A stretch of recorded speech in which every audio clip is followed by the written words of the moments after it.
देखिए, जिलाधिकारी महोदय के द्वारा मुझे यहाँ पर इस कार्यवाही हेतु मजिस्ट्रेट के रूप में नामित किया गया था, जिसमें एक मृतका जो कि फराह नाम था जिसका, उसका 18 सितंबर को एक निधन होने की सूचना आई थी, जिसमें उनके मायके पक्ष के द्वारा यहाँ पर एक एफआईआर बसंत विहार थाने में दर्ज कराई गई, जिसमें उन्होंने हत्या की आशंका को देखते हुए बिना पोस्टमार्टम कराए इसको दफना दिया गया था। तो इस दोबारा से इनको कब्र से बाहर निकालकर इनका पंचायतनामा की कार्रवाई की जा रही है और इसके बाद पोस्टमार्टम की कार्रवाई की जाएगी, जिससे ये पता चल सके कि वास्तव में किन कारणों से इनकी मृत्यु हुई है। सलीम। अच्छा, ये जो जिनकी अभी कब्र दी गई है कौन? ये मेरी बीवी थी। जो आप पे आरोप लग रहे हैं कि क्या मसला है, आपको क्या? ये आरोप बिल्कुल निराधार है, यानी उसका हकीकी से कोई ताल्लुक़ नहीं है, क्योंकि जिस तरीके से उनका हेल्थ थी तो उठाने के वक्त में भी उन पे कई सारे निशान ऐसे लग चुके थे, जिसकी वजह से इन्हें अंदाज़ा हो रहा है कि इसकी हत्या हुई है। अगर ऐसा ही था मसला तो क्यों ना उन्होंने उसी टाइम कार्रवाई करने की कोशिश की गई।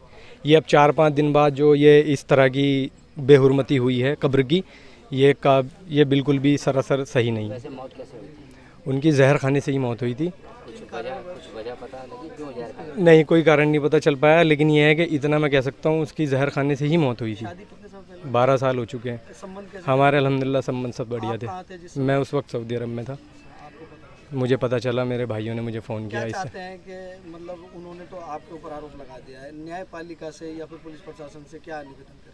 बस मैं यही कहूँगा, जो भी या तो अल्लाह को मालूम है या जो भी कार्रवाई होगी उसमें हम सब चीज़ों के लिए जांच के आधार पर हम तैयार हैं। आपका कहना ये है कि आपके परिजन और आप लोग निर्दोष हैं? बिल्कुल।